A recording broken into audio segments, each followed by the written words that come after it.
Hey, today I'm out with my friend Eric to talk about the Adena. He's an expert on the subject matter. Eric?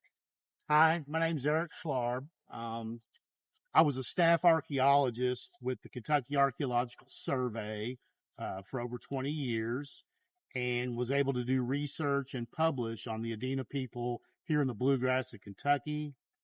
Currently, I own my own consulting business, and it's called Kentucky Lithic Analysis Services. So this is a book that Eric has co-authored, right? Mm-hmm.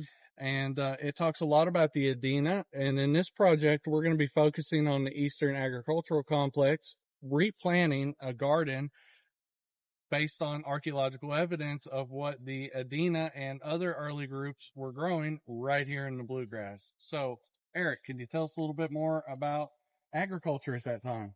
Well, it would have been horticulture, but to give you a brief history, all around the globe, people were domesticating native plants, and archaeologists refer to these as hearths of plant domestication. And right here in our own Red River Gorge, it is a hearth of plant domestication. So around 3,500 years ago in the Red River Gorge, Native Americans were domesticating plants. And these were weedy annuals. They were plants that had small but nutritious seeds.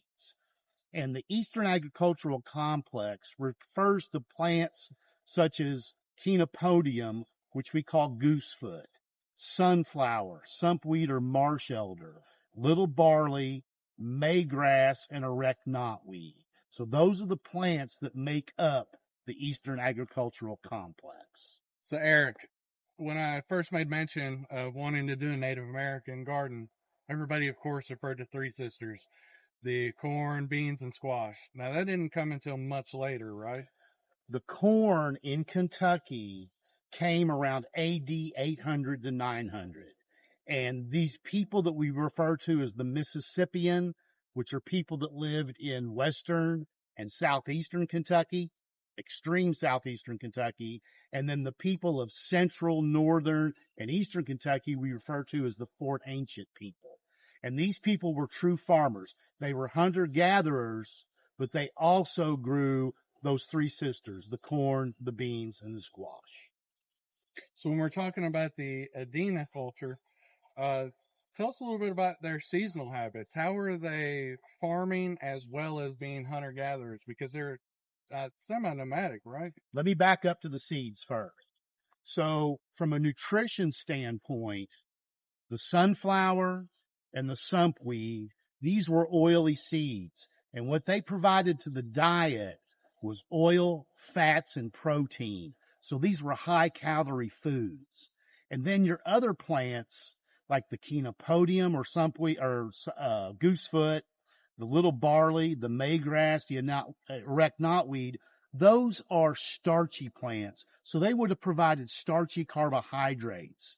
So if you think about it, you're combining both what your protein and your carbohydrates, you're getting both of those from these plant seeds. And what the people were doing is they were choosing the larger seeds, maybe the seeds with the thinner seed coats.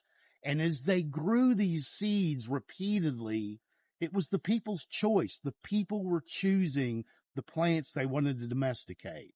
So the Adena, they were hunting bear, elk, white-tailed deer, wild turkey, and then smaller animals and reptiles as well as fish. Tell us a little bit about their seasonal Okay. habits. The Adena people were hunter-gatherer gardeners. Now, these folks weren't just wandering aimlessly. They planned their moves. So, Steve, you're getting ready to plant a garden. Are you going to plant that garden and then leave and come back and check it out in 3 or 4 months? I don't think so. So what would happen is they would choose a clearing. They usually lived along terraces overlooking a permanent stream and sometimes on ridge tops. They'd clear an area, they would plant their garden. So you plant your garden in the spring, or you're going to tend that garden till late summer and fall to harvest that garden. So the other thing they were doing was they were camping where there would have been natural resources such as wild game, the chert that they used to quarry or gather to make their chipstone tools.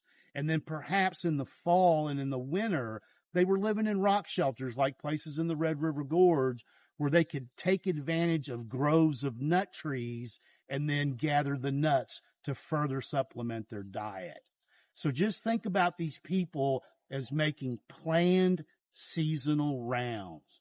Sometimes they may go back to their base camps. Sometimes they may go back and choose another camp. They would have lived in houses in extended families. So you had what were called social groups, and many social groups would come together. They would come together to trade, but they also came together for mortuary purposes, and that's where we see the mound building taking place. Now, we live out in Montgomery County, so there was a lot of Adena activity in the area. Quite a few mounds built around. And actually, where we surface hunt, a lot of times we come across Adena points and blades. Now, for those out there that keep calling them arrowheads, maybe you want to clarify that a little bit. Oh, sure.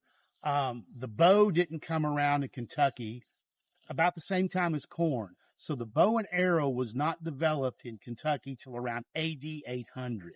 So the Adena people, they lived here, let's say around 2500 to 1800 years ago. So what we call arrowheads were actually spear points or dart points thrown from a spear thrower, and they were knives, but no arrowheads. Thank you. I have a lot of people that argue with me on that sometimes. So, is there anything about our garden that we're building that we need to keep in mind? Any suggestions or any tips to Well, make this most authentic as possible? I would say just treat it as you would your garden. Remember, you're basically growing what used to be considered weeds. Those are now domesticated plants. Keep the unwanted weeds out. Let them thrive. Something I'd like to add is plants like the goosefoot and the little barley and the maygrass. The little barley and the maygrass, those were grasses. So what people would do is they would take the grain from those grasses and they would grind them into flour.